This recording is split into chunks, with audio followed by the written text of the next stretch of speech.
อกันอีกแล้วกับลิงดอยชาแนลเรากำลังจะไปไหนกันคะ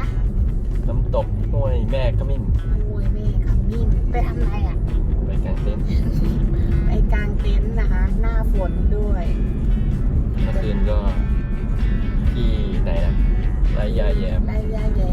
ฝนตกทั้งคืนครับทั้งวันด้วยทั้งคืนแฉะมากรถติดหลบกันเพียบใช่แล้วทรหดอดทนกันมากเลยแต่ก็ได้บรรยากาศไปอีกแบบหมอกตลอดนี่เราก็จะไปดูวิวอีกที่หนึ่งว่ามันจะแตกต่างกันหรือเปล่าฝนตกทั้งวันเหมือนกัน เราไปท้าฝนครับจัดซะหน่อยสุดๆไปเลยเนี่ยตลอด เดี๋ยวไปเจอกันที่กางเต็นท์ที่นู่นแล้วกันนะคะโอเคครับ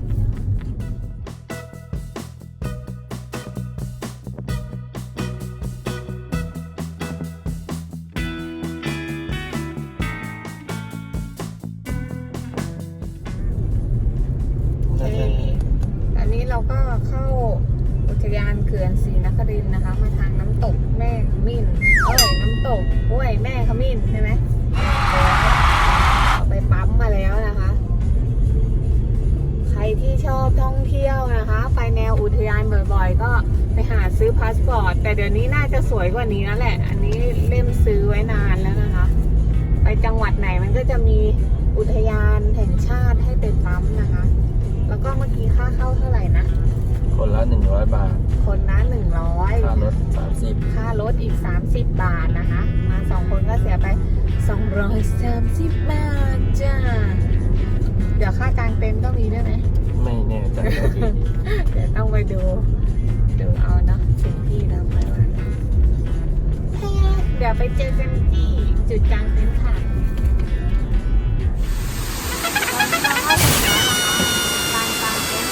ตกห้วยแม่ขมิ้น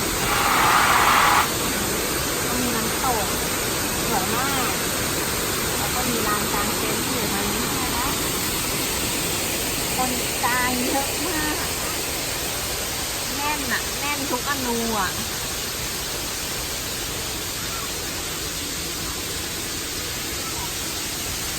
ตอนนี้เราก็ต้องเซอร์เวย์ว่าเราจะมีที่กางหรือเปล่า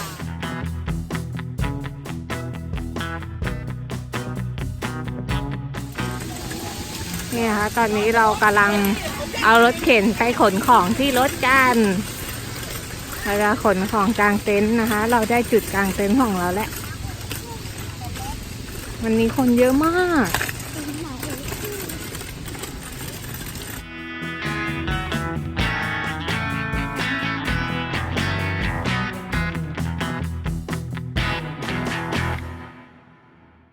ที่นี่เขาก็มีร้านอาหารด้วยนะคะก็สะดวกสบายเนาะสำหรับบางคนแบบขี้เกียจทำกินเองก็นี่มีน้ำมีอาหารมีหลายอย่างมากเหมือนตลาดย่อมๆนะคะ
บรรยากาศรอบๆเต็นท์เยอะมากคนเกาหลี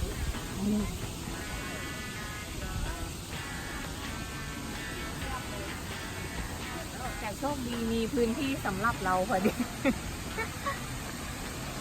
ตรงนี้เขาก็ไปดูจุดชมวิวกันเลยค่ะ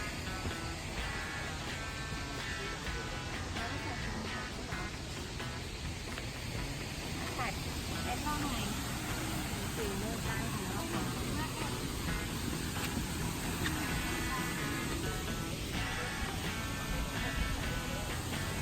เราไปดูจุดชมวิวกันดีกว่า ตรงนี้ก็ดีนะเขาย้ายเต็นท์มา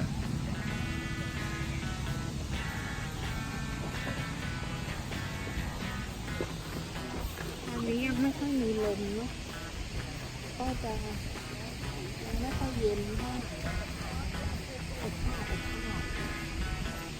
แต่ว่าคุยกับพี่ที่เขามากางเต็นท์ตั้งแต่เมื่อคืนนะคะเขาก็บอกว่า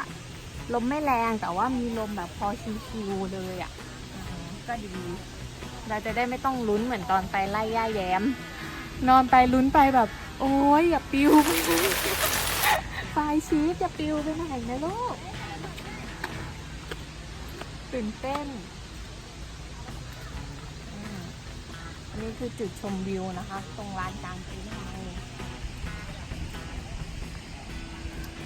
ที่เขาบอกค่ากลางเต็นท์เท่าไหร่นะคนละ50 คนละ30 บาท คนละ30 บาท ค่าเข้า ถูกเนาะ 100 บาท ค่าเข้าใช่มันมีค่าเข้าอุทยานมาอีก100 บาทต่อคน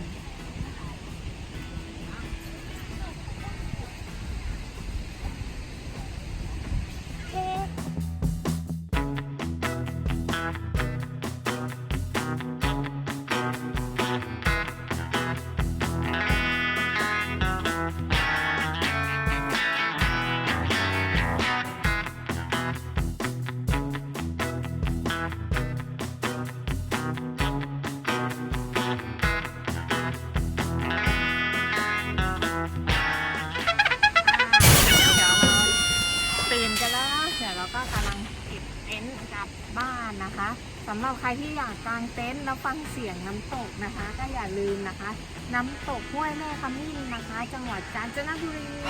ที่เขื่อนศรีนครินทร์นะคะนี่รีวิวเขื่อนด้วยนะคะสำหรับคลิปหน้านะคะ เราจะพาไปเช็คเรื่องกินเรื่องเที่ยวกันที่ไหนก็อย่าลืมกด Subscribe กดไลค์กดแชร์ติดตามช่องมิกเตอร์ชาแนลด้วยนะคะบ๊ายบาย